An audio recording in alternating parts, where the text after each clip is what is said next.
Hello guys and welcome back. Now today is a hype one. We're on a brand new update. Now they did say they were starting to slow down updates, but that's I believe starting next year. So we've still got a few sort of big updates left, I guess you could say. So let's take a look and see what we've got today. And now this is a brilliant, in my opinion, I think this is a fantastic character they're adding. It's a new Jungle Book one, and I'm very excited. So we've got Shere here, which is going to be good. And look at him. He looks brilliant. He always looks brilliant. They always manage to do such a good job with him.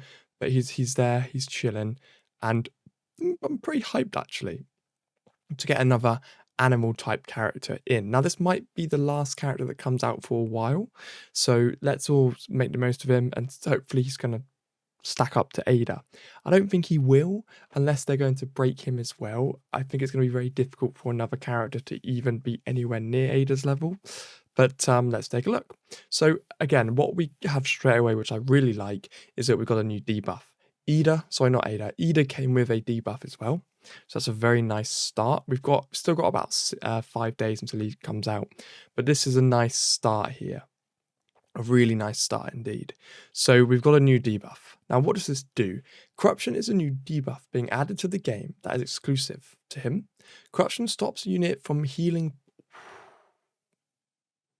That is game changing and I quite like that because what we have at the moment, especially when you do some arena battles, is that everybody just heals. So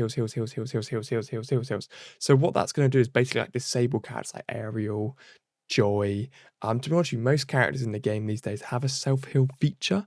So I like that should really sort of focus on getting rid of that. So I think that's going to be quite good. So let's take a look at his first skill. So this is his active skill that you click to use. He swipes at the closest enemy. That looks quite brutal, dealing true damage to that enemy and those nearby. Enemies here also gain stacks of corruption and are also cursed, and that's going to do true damage. That's going to penetrate. So that's very good. So when it says hits enemies close, normally that means it just generally hits every single enemy, and I can imagine that doing a good few billion damage. So I'm intrigued to see what's going to happen with that, to be honest. Then we've got Nightmare Roar. Shere becomes invisible. So a bit like I've forgotten the name of the black panther or tiger who does that as well. I've completely forgotten his name, it's just gone out of my head. Does that sort of thing. When this happens, all enemies are scared and take damage. So when he goes invisible, everyone's like, what? And they get scared and they per second. So that he's going to do tick damage and scare them. Haven't seen scared for a while actually. So that's quite nice to bring back in. When he becomes visible again, he distracts the nearest enemy. So that means they're going to focus on him. So that's pretty good. What role is he? Is he a tank? Damage. Okay, cool. So that's really good. So he's living up to his damage persona here, really, because his ruthless swipe's probably going to kill everyone straight away, and his Nightmare Roar also seems like it's probably going to kill most people with that tick damage. We're at least going to see them dripping down. Hunter's Prowl. He begins to prowl, cleansing, so he's going to remove all debuffs, and granting himself stacks of Hardy for the following seconds. For the following seconds, I don't know how many yet. His basic attack deals bonus true damage, applies stacks of corruption and curse. So every single one of his basic attacks are going to do corruption and cursing for a duration, which is good.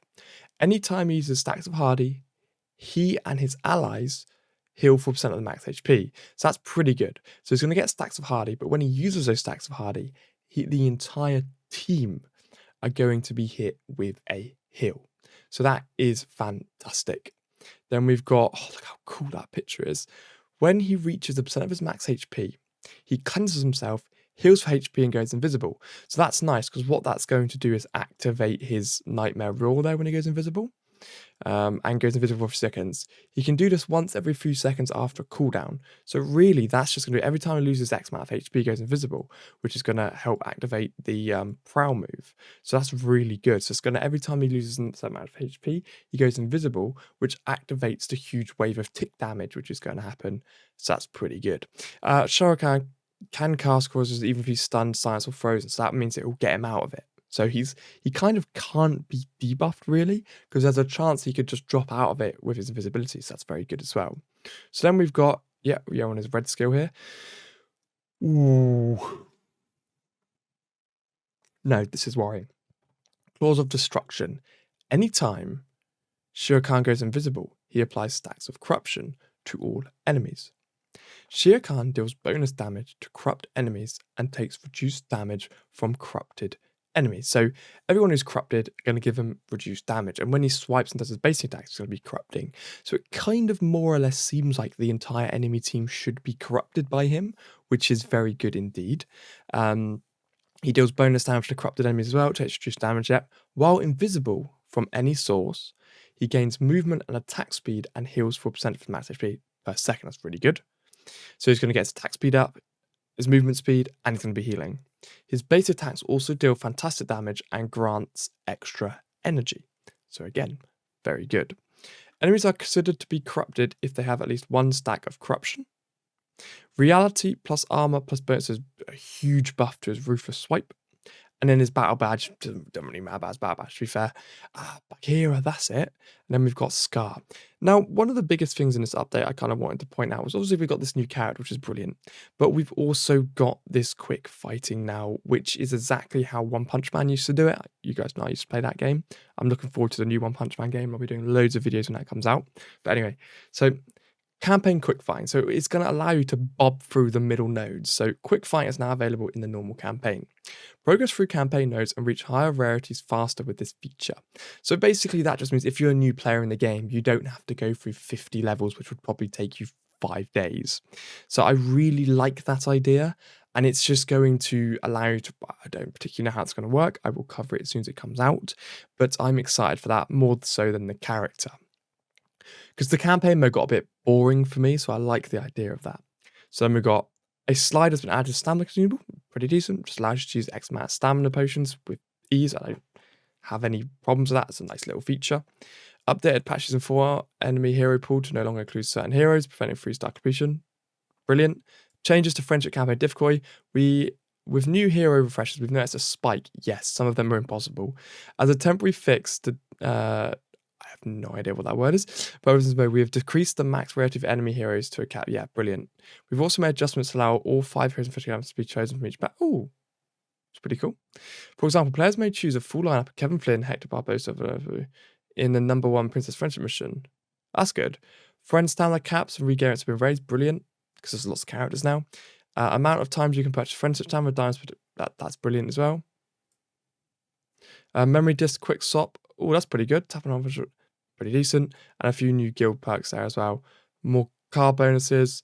So everything's kind of just been optimized. This is a really strong update actually for some really nice changes there.